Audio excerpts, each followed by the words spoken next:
I hope audiences walk away feeling a range of emotions. Our first act in the show is very happy, but the second act of our show takes a completely different turn. It is very dark.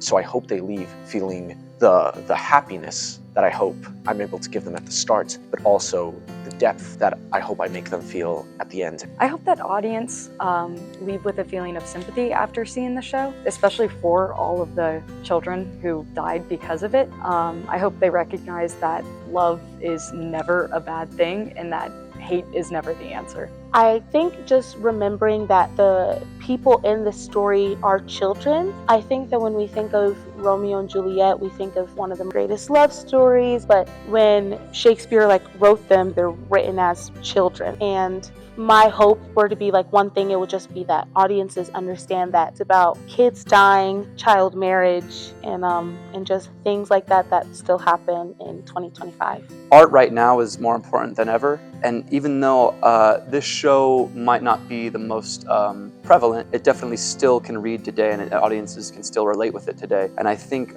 just having that outlet for art right now is just so important. I think audiences need to take away that we are all people, we're all in this together, and we all have to be there for one another, because if we're not, then what are we doing? I hope they walk away recognizing that kids should be as kids as long as they can be, and also that you just listen to them. You don't tell them what they're thinking or what they're feeling. You just listen to them and you see them and you let them feel and think whatever they're feeling and thinking, instead of trying to fit them into this box. When audiences walk away from this biases that we hold on to really hard about Romeo and Juliet and about Shakespeare are maybe a little kinder or abandoned. I think people don't want to attempt Shakespeare. The reality is it's real people with real problems. That's why we still do Shakespeare today. So if I could ask one thing that the audience gets from the show, Shakespeare is for you. It's not for an audience of the past or of the 16th century.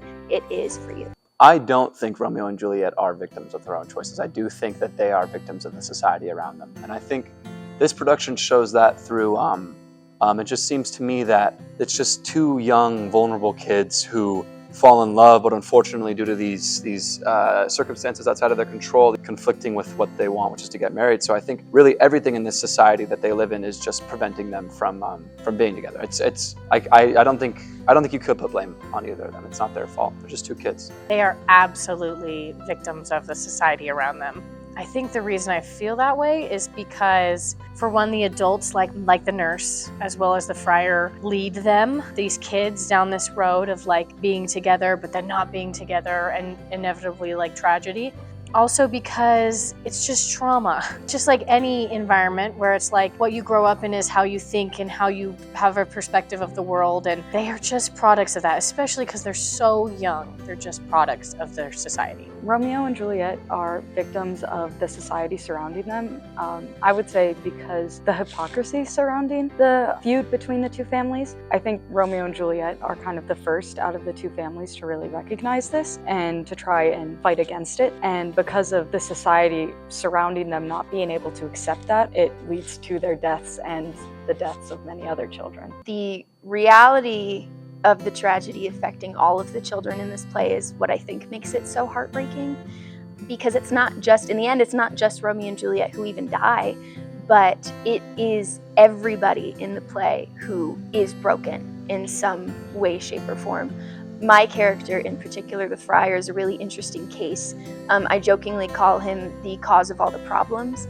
And now that's not necessarily true, but you could argue that he's the one that sort of instigates everything that leads to Romeo and Juliet's demise. And what does that mean for him that it is his fault? And that is his version of Romeo and Juliet's heartbreak.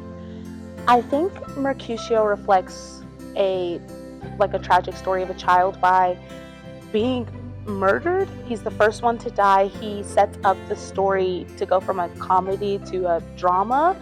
And I think Mercutio just really reflects on how kids can sometimes get too deep in what they don't know about. And he's just so ready to fight and stuff, but it hurts him when he ends up dying because of his eagerness to fight. I would say the concept of joy shows up in Juliet's story arc, just through the joy she finds through Romeo.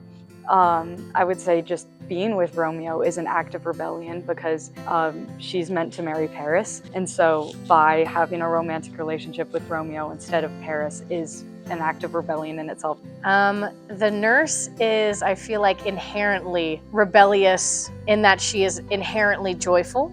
So I feel like that just her presence alone is representative of that. But she's just wild and crazy, and she goes and pushes boundaries and talks about things that maybe a woman shouldn't talk about, and finds so much joy and laughter in them and kind of shares that. To me, I think that that is the best form of rebellion. The concept of joy as rebellion shows up in Romeo's story arc pretty much throughout the whole show. I mean, how I think of Romeo, first thing that comes to mind is this happy, biggest lover boy in history. But he's very defiant too. Once he gets exiled from Verona, he's not willing to accept that he needs to leave. He is constantly fighting back against the people that tell him no and the system that tells him no, while still having, the biggest heart. The thing that surprised me the most throughout this rehearsal process, especially for this version, was, I guess, the reality of emotion. Romeo and Juliet's kind of seen as this cliche in the play world and the literary world, but there's so much realism in the emotions that these characters are portraying. Your heart just breaks for them, and I definitely was not expecting that going into it. I play a very large role in the show, and I play a very, very awful man. And I tried at the beginning of the process to humanize him, to make him like, okay, why is he doing all these things, blah, blah, blah. Let's look at the script. Let's look at these words that he's saying. And then Rosie comes up to me. She's like, in this scene, look at the words he's saying. He's like a violent, bad person. And I think that kind of really shocked me. It took me aback. I'm like, I have to step into his shoes and actually do this justice. And I'm able to humanize him more, but I'm able to, I'm also, while that happens, he also becomes, I feel like, a worse person. And that's been really difficult and shocking. I didn't expect me to have such a difficult time. One thing that surprised me was just how physical it would be. I wasn't expecting this to be a very physical role besides the scene where I die, but I think all of it is just super physical, not only gesture wise, but the way that I stand, the way that I present myself, especially because I'm presenting myself as male, as a female presenting person. I just think I wasn't expecting how physical my whole character would be. Our director, Rosie, she hit the ground running. We had our first rehearsal and boom, she told us how it was going to be. It was difficult, to say the least. You have complicated language that you're trying to make sense of. And then once you get it up on its feet, you have to memorize all that language. Once I felt like I had that, then the show really opened up for me. I think I make Shakespearean language resonate with more contemporary audiences by putting it into the way that I speak. I translate everything from Shakespeare to contemporary language, see what physical gestures I can make to make it more clear, what sounds I can make with my voice to make it more clear. I think I really just tried to see how would Aura say this in 2025. I'm lucky because my character is so physical that there's a lot of aspects where I can show emotion or show motive via physical action, but otherwise it's just accentuating certain words. So even if somebody doesn't understand iambic pentameter, you can still relay that. And I'm lucky because the nurse is so boisterous and playful and easy to do that with. As someone who has studied Shakespeare as literature and only literature for a really long time, looking at it now as a play, it comes together so much easier.